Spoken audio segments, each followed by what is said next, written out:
কিছু কিছু পুরুষ স্বামী যুবক আমরা যার শুধু মেয়ে সন্তান হয়েছে, কন্যা সন্তান আল্লাহ পাক দিয়েছেন, আমরা মনটা বেজার করে নেই, মনটা কালো করে নেই, মনটা মলিন করে নেই, আমরা বেজার হয়ে যাই, স্ত্রীকে গালাগালি করি, স্ত্রীকে দোষারোপ করি, স্ত্রীকে আমরা মারামারি করি, স্ত্রীর সাথে ঝগড়া করি। কেননা আমার শুধু কন্যা সন্তান হয়েছে, মেয়ে সন্তান হয়েছে, আমরা মনে করে থাকি যে এই মেয়ে সন্তান আমার স্ত্রী আমাকে দিয়েছে। আসলে ছেলে সন্তান মেয়ে সন্তান দেওয়ার মালিক স্ত্রী নয়, স্বামীও নয়, দুনিয়ার ডক্টরও নয়, দুনিয়ার উলামায়ে কেরামও নয়, দুনিয়ার কবিরাজও নয়, যারা তাবিজ কবজ করেন তারাও নয়। সন্তান দেওয়ার মালিক শুধুমাত্র আল্লাহ। আম্মা বা'দু ফাউযু বিল্লাহি মিনাশ শাইতানির রাজীম। বিসমিল্লাহির রহমানির রহিম। ألهاكم التكاثر حتى زرتم المقابر.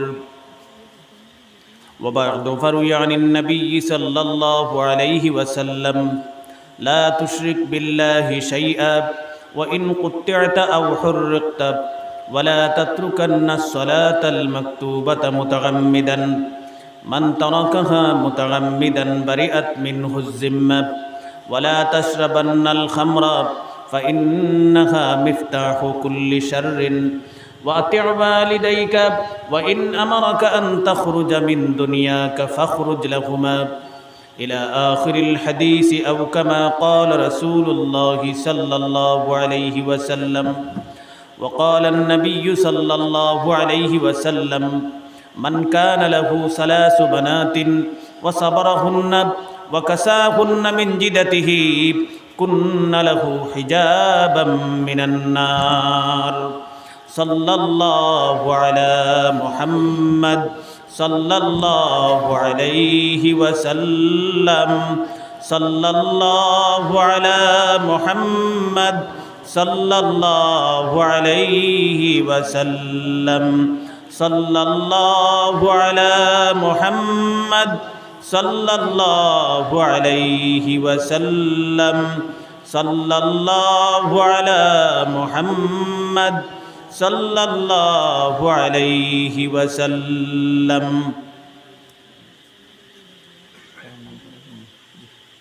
তারাপুর জামে মসজিদ কর্তৃক আয়োজিত দ্বীনি মাহফিলের সম্মানিত সভাপতি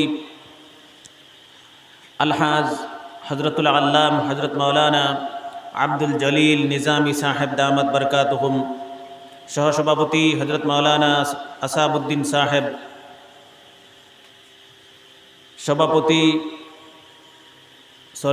সভাপতি হযরত মাওলানা আলী আহমদ সাহেব, মুআজ্জাজ মুকাররম হযরতে উলামায়ে কেরাম, মুরব্বীগণ, যুবক ভাইয়েরা, বাড়িঘরে থাকা পর্দানিশী মা এবং বোনেরা, আল্লাহ পাকের অত্যন্ত প্রশংসা যিনি এই ব্যস্ততম পরিবেশে আমাদেরকে কিছু সময় বের করে দিয়েছেন দ্বীনি মাহফিলে বসে কথা বলার এবং শোনার জন্য। আবহাওয়া পরিবেশ তিনি তার অনুকূলে রেখেছেন, সেই জন্য আমরা প্রশংসা আদায় করি, সকলে পড়ি আলহামদুলিল্লাহ। দীর্ঘ আলোচনা আপনাদের সম্মুখে হয়েছে, লম্বা ক্যাটালগ হযরতে উলামায়ে কেরামদের আপনাদের সম্মুখে আলোচনা করেছেন। সংক্ষেপে আমিও করব, আধা ঘন্টা পরিমাণ সময় ব্যয় করব আপনাদের। আমার আলোচনায় আমি প্রতি সময় বা প্রতিবারই বলে থাকি, বিশেষ করে আলোচনা শুধু শুনলে হবে না আর করলে হবে না। আলোচনা শুনতে আর করতে পারেন, যে কেউ করতে পারে, আমিও পারবো, আপনারাও পারবেন। হয়তো আমি তাল মিলিয়ে ছন্দ মিলিয়ে আপনাদের সামনে কথা বলতে পারি, আপনারা হয়তো সেটা পারেন না, এটাই হবে আমাদের ডিফারেন্স, পার্থক্য। কিন্তু একটি বিষয় হলো, যে বিষয়টি হলো এই আলোচনা আমরা শুনব, আর যে কথাগুলি শুনব চেষ্টা করব আমল করার। এই সময়ে আমলের তৌফিক দেবেন আল্লাহ পাক। কিতাবের মধ্যে বলতেছেন, যেই সময় আপনারা কথাগুলি মনোযোগ সহকারে অন্তরের অন্তঃকরণ থেকে, দিল থেকে শুনবেন, তখন কথাগুলির উপর আল্লাহ পাক আমলের তৌফিক দেবেন। আর বিশেষ করে উলামায়ে কেরামদের মজলিসে আসবেন, বসবেন, যে কেউ আলোচনা করেন না কেন, কণ্ঠ সুন্দর হোক না হোক, গলা সুন্দর হোক না হোক, আলোচনা শুনবেন, বসবেন। শুনলে বসলে লাভ হবে।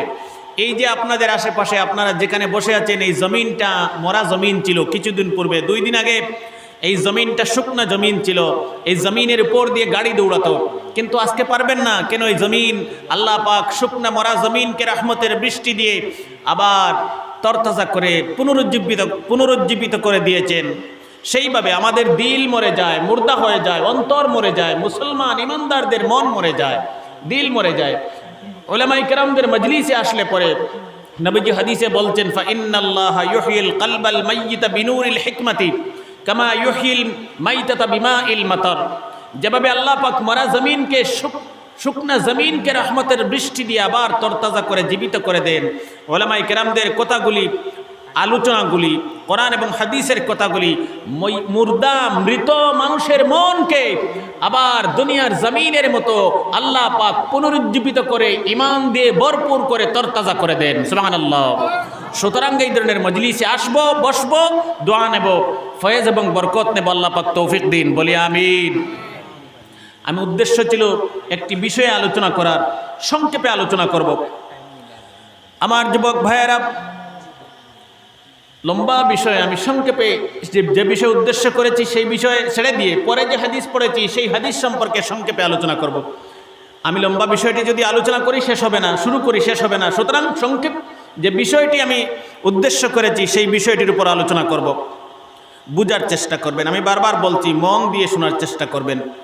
নবীজি বলতেছেন, মান কানা লাহু সালাসু বানাতিন, বিশ্ব নবীজি বলেছেন, কোনো পিতার যদি দুনিয়ায় 3টা মেয়ে সন্তান থাকে, কন্যা সন্তান থাকে, নবীজি বলেছেন ওয়াসাবারা আলাইহিন্না, 3টা মেয়ে সন্তান পাওয়ার পরে এই পৃথিবীর জমিনে স্বামী অথবা যুবক মনটা বেজার করে না, মনটা কালো করে না। এই যুবক তার মনটাকে সবর করে, ধৈর্য ধরে আল্লাহ পাক যা দিয়েছেন সেই বস্তুর উপর সন্তুষ্ট থাকে। কিছু কিছু পুরুষ স্বামী যুবক আমরা, যার শুধু মেয়ে সন্তান হয়েছে, কন্যা সন্তান আল্লাহ পাক দিয়েছেন, আমরা মনটা বেজার করে নেই, মনটা কালো করে নেই, মনটা মলিন করে নেই, আমরা বেজার হয়ে যাই। স্ত্রীকে গালাগালি করি, স্ত্রীকে দোষারোপ করি, স্ত্রীকে আমরা মারামারি করি, স্ত্রীর সাথে ঝগড়া করি। কেননা আমার শুধু কন্যা সন্তান হয়েছে, মেয়ে সন্তান হয়েছে। আমরা মনে করে থাকি যে এই মেয়ে সন্তান আমার স্ত্রী আমাকে দিয়েছে।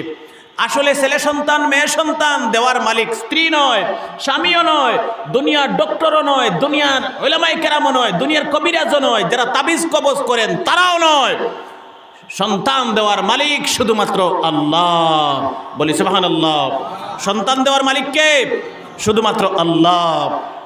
আমার মুখের কথা নয়, সংক্ষেপে আমি আয়াতে করিমা পড়ব না, লম্বা হবে। আল্লাহ পাক বলেছেন, হে দুনিয়ার মানুষ, আমি যাকে ইচ্ছে করি ছেলে সন্তান দেই, আমি যাকে ইচ্ছে করি তাকে শুধু মেয়ে সন্তান দেই। বুঝার চেষ্টা করবেন, আল্লাহ পাক বলছেন আমি যাকে ইচ্ছা করি শুধু ছেলে সন্তান দেই, মেয়ে সন্তান দেই না। আবার যাকে ইচ্ছা করি শুধু মেয়ে সন্তান দেই, ছেলে সন্তান দেই না।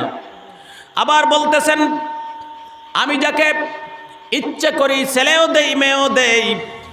আল্লাহ পাক বলেছেন কিছু মানুষকে, কিছু পিতাদেরকে, কিছু মায়েদেরকে আমি দুনিয়ায় ছেলেও দেই না মেয়েও দেই না, নিঃসন্তান বানাইয়া দুনিয়ায় রেখে দেই। কিছু সন্তানকে শুধু মেয়ে দেই, কিছু পিতামাতাকে, আবার কিছু পিতামাতাকে ছেলেও দেই না মেয়েও দেই না।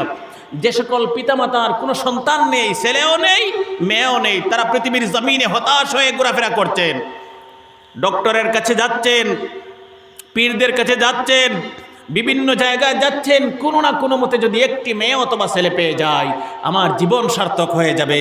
কিন্তু সম্ভব নয়, হবে না। দুনিয়ার ডক্টরও আপনাকে ছেলে সন্তান দিতে পারবে না, মেয়েও দিতে পারবে না। ডক্টরের কোনো হাত নেই ছেলে এবং মেয়ে দেওয়ার পিছনে।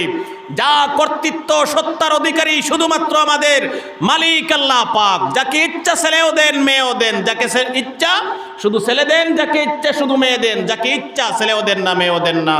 সুবহানাল্লাহ। ডক্টর আপনার সন্তান দিতে পারবে না। হাজারো ডক্টর আছে পৃথিবীর জমিনে, যান আপনারা এই শিলচর যান, দেখবেন অনেক ডক্টর আছে, সে বড় বিজ্ঞ doctor, MD, doctor of medicine, কিন্তু তার কোনো একটি সন্তান নেই, ছেলেও নেই মেয়েও নেই। যদি ডক্টরের হাত থাকতো সন্তান দেওয়ার পিছনে, হাজারো ডক্টরের সন্তান থাকতো না, এমন সব ডক্টর থাকতো না পৃথিবীতে। প্রত্যেক ডাক্তারের বা ডক্টরের সন্তান থাকতো। হাজার হাজার ডাক্তার আছেন যাদের সন্তান নেই, ছেলেও নেই মেয়েও নেই, তার ঔষধ মেডিসিন তার কাছে ফেল, আল্লাহ পাক দিতেছেন না। আমি পরে বলবো ইনশাল্লাহ। এখন বলি, যাদের শুধু ছেলে সন্তান, মেয়ে সন্তান, কন্যা সন্তান, হতাশ হবেন না, পেরেশান হবেন না। কন্যা সন্তান যাদের কপাল ভালো, সৌভাগ্যবান যে সকল পিতারা মায়েরা, ভাগ্যশালী যে সকল পিতারা মায়েরা, তাদেরকে আল্লাহ পাক মেয়ে সন্তান দেন। সুবহানাল্লাহ। ভাগ্যশালী মানুষ যারা, এদেরকে আল্লাহ পাক মেয়ে সন্তান, কন্যা সন্তান দেন। যুবক ভাইয়েরা, মূল কথা হলো, মেয়ে সন্তান হলে পরে হতাশ হবেন না, পেরেশান হবেন না।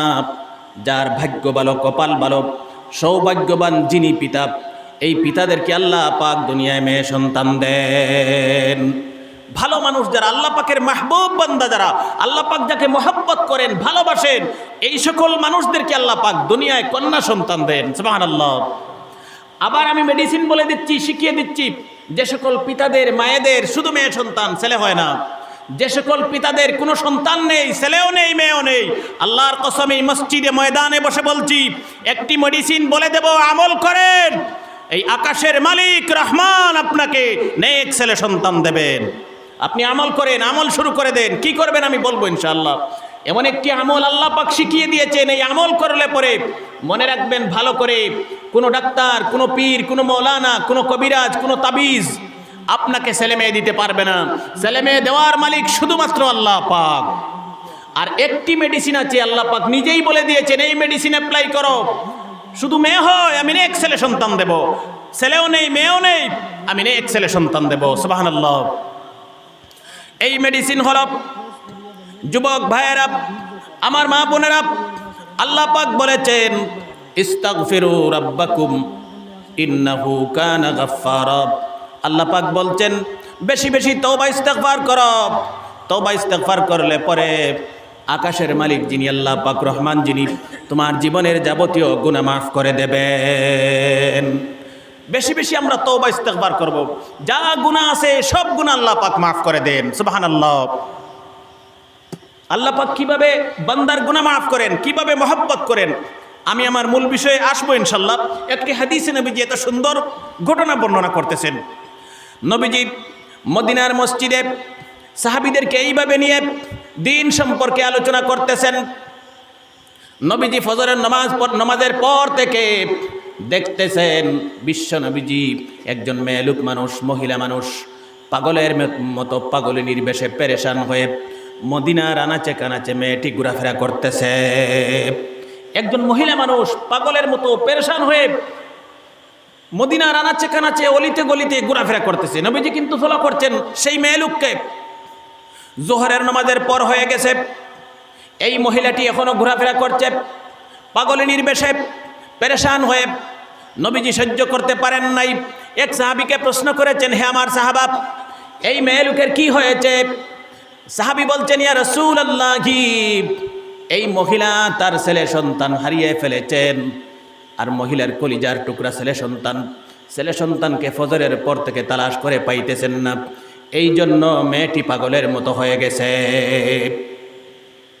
মা যদি তার সন্তান হারিয়ে ফেলে, মায়ের মন হতাশ হয়ে যায়, পাগল হয়ে যায়। সেই জন্য এই মা পাগলের নির্বেশে ছেলে সন্তানকে মদিনার চতুর্দিকে তালাশ করতেছেন। সুবহানাল্লাহ।